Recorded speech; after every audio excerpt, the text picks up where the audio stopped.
Hello बच्चों, welcome back to our YouTube channel CGC arts and commerce पर। By the way, मेरा नाम अमित कुमार साहु और आप सभी लोग हमारा चैनल में बहुत बहुत स्वागत है। सो बच्चों, आज हम डिस्कस करने वाले हैं द डॉक्टर्स वर्ड का समरी। द डॉक्टर्स वर्ड्स जो कि लिखे हैं आर के नारायण। सो बच्चों, सबसे पहले हम लोग इंट्रोडक्शन टू आर के नारायण पढ़ लेते, ठीक है। आर के Narayan was born in 1906 in Madras. He got his graduation from Mysore University. He lived in Bangalore and devoted his time to writing. He was a prolific writer. His contribution was quite rich and substantial. He got the Sahitya Academy Award in 1960 for his vast literacy output. The government honored him with Padma Bhushan Award. He passed away on 13/5/2001 at the age of 95. Rasipuram Krishnaswamy Narayan Swamy or R. K. Narayan has created landmark in Indo-Asian literature in the field of novels, stories and essays. इसका मतलब है बच्चों, are के नारायण का जन्म 1906 में मद्रास में हुआ था। उन्होंने अपनी ग्रेजुएशन मैसूर यूनिवर्सिटी से की और बाद में बेंगलोर में रहकर अपना पूरा समय लिखने राइटिंग को दिया। वो एक बहुत ही बड़े राइटर थे और उनका साहित्य में बहुत बड़ा योगदान है। 1960 में उन्हें उनकी बेहतरीन लिखावट के लिए साहित्य अकेडमी अवार्ड से नवाजा गया। भारत सरकार ने उन्हें पद्म भूषण अवार्ड से भी सम्मानित किया। 13 मई 2001 को 95 साल की उम्र में उनका निधन हो गया। उनका पूरा नाम रासीपुरम कृष्णस्वामी नारायण स्वामी था और उन्होंने नॉवेल्स, स्टोरीज और एसेस में नए कीर्तिमान स्थापित किए। बच्चों, अब हम लोग यूनिट 1 का समरी डिस्कस करते हैं, ठीक है बच्चों। Doctor Raman was a renowned doctor, but the patient come to his hospital at the 11th hour. When it becomes difficult for Dr. Raman to save their lives, he gets irritated and bursts out, "Why didn't you bring the patient a bit earlier? What shall I do now? You killed the patient knowingly." Patients fear to come to Dr. Raman's clinic for two reasons. Firstly, he demands 25 rupees as a visiting fee. The poor people could not afford it. Secondly, he never hides patient's position from his relatives. He used to tell the truth even if it shocked the patients. A doctor is treated as God. His words are valuable. He pronounces verdict on patient's life. If he said the patient would survive, they became happy. If he gave negative remark, they looked pale and tearful. Yet Dr. Raman never compromised with his uncompromised nature. He viewed that his life would never save the life of the patient.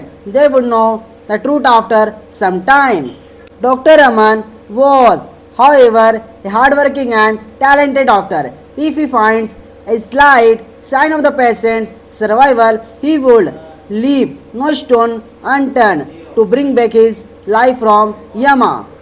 इसका मतलब है बच्चों, doctor Raman एक बहुत ही मशहूर doctor थे, लेकिन उनके साथ एक मुश्किल ये थी कि मरीज उनके पास हमेशा आखिरी वक्त 11th आवर पर आते ग्रेटिट्यूड थे, जब उन्हें बचाना बहुत मुश्किल हो जाता था। इस वजह से वो चिढ़ जाते थे और गुस्सा में पूछते थे कि तुम मरीज को पहले क्यों नहीं लाए। वह यहाँ तक कह देते थे कि तुमने मरीज को जानबूझ कर मार डाला। लोग उनसे डरते क्यों थे? पहला कारण उनकी 25 रुपया विजिटिंग फी थी, जो गरीब लोग अफोर्ड नहीं कर पाते थे। दूसरा कारण ये कि वो कभी भी मरीज की सच्चाई नहीं छुपाते थे, चाहे सच कितना ही कड़वा हो या रिश्तेदारों को शौक दे दे, वो सच ही बोलते थे। लोग डॉक्टर को भगवान मानते हैं क्योंकि उनके शब्द बहुत कीमती होते हैं। वो मरीज की ज़िंदगी पर अपना फैसला सुनाते हैं। डॉक्टर रमन का असूल था कि वो कभी झूठ नहीं बोलते थे, क्योंकि उन्हें लगता था कि झूठ बोलने से किसी की जान नहीं बचेगी। लेकिन अगर उन्हें बचाने की थोड़ी सी भी उम्मीद दिखती, स्लाइड साइन ऑफ सर्वाइवल, तो वो यमा मौत के हाथ से मरीज को निकाल लाने के लिए दिन रात एक कर देते थे। बच्चों अब हम लोग यूनिट 2 का समरी डिस्कस करते हैं, ठीक है बच्चों। Doctor Aman had a friend named Gopal. For the last 40 years, they were close to each other. They were reading in kindergarten school together. In later life, they took up different professions. Still, Gopal paid regular visits to his clinic on Sundays. The two friends dined together, watched picture. Gopal had no visited Dr. Aman for the last 3 months. Dr. Aman being busy had forgotten it. He thought he might have some urgent work. But one day, Gopal's son came to the clinic and reported that his father was ill. Mother sent for him. Dr. Aman looked cross. He was tired and hungry, but it was Gopal's case, so he went immediately to attend him. इसका मतलब है बच्चों, doctor अमन का एक बहुत पुराना दोस्त था जिसका नाम गोपाल था। दोनों पिछले 40 साल से दोस्त थे और किंडरगार्टन बचपन साथ पढ़े थे। करियर में दोनों अलग हो गए, लेकिन गोपाल हर संडे डॉक्टर के क्लिनिक जरूर जाता था। पिछले 3 महीनों से गोपाल नहीं आया था और काम की वजह से डॉक्टर ये भूल चुके थे। एक दिन गोपाल के बेटा क्लिनिक आया और उसने बताया कि उसका पिता बीमार है।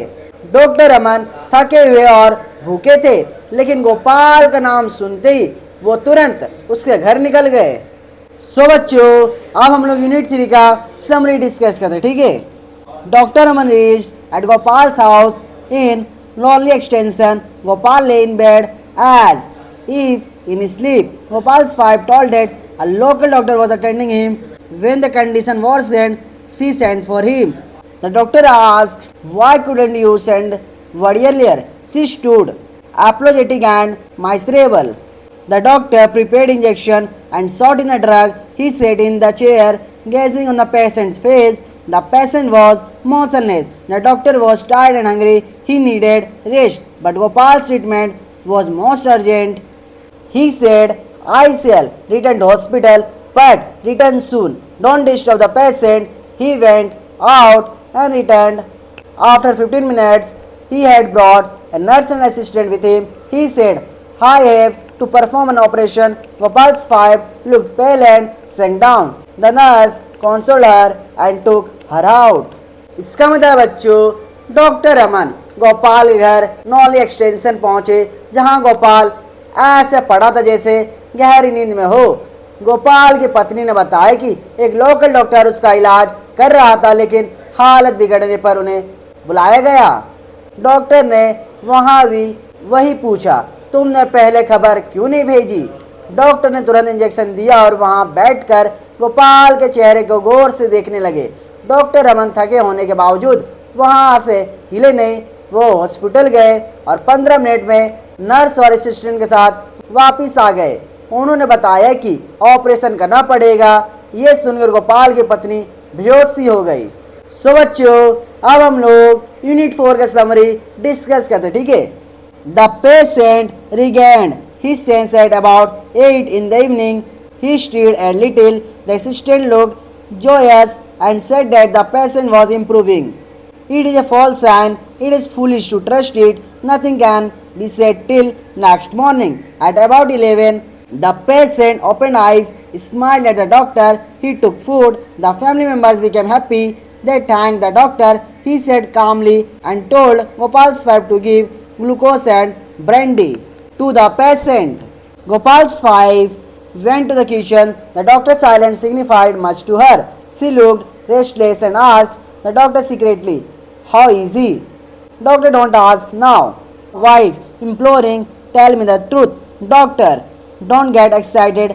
I would rather not talk to you now." She wept bitterly. Gopal stirred and looked at the kitchen. Unbelievably, the doctor closed the kitchen door to shut off the well. इसका मतलब बच्चों, रात के 8 बजे गोपाल को थोड़ा होश आया। असिस्टेंट को लगा कि हालत सुधर रही है, लेकिन डॉक्टर ने कहा कि ये फॉल्स साइन है। डॉक्टर ने कहा अगर पल्स कल सुबह तक चलती रही तो वो अगले 40 साल तक जिंदा रहेगा। रात 11 बजे गोपाल ने आंखें खोली और खाना खाया, जिससे घर वाले खुश हो गए। गोपाल की पत्नी ने चुपके से डॉक्टर से पूछा, अब वो कैसे है, मुझे सच बताइए। डॉक्टर ने कुछ नहीं कहा और पत्नी रोने लगी। गोपाल ने ये रोने की आवाज़ सुन ली। अब बात करते हैं बच्चों यूनिट 5 का समरी का, ठीक है। गोपाल्स 5 began to cry hearing the doctor's words. Gopal heard her cry and imagined what was going to happen. He said to Dr. Aman, Doctor, am I going to die? Don't hide it from me. Dr. Aman looked perplexed.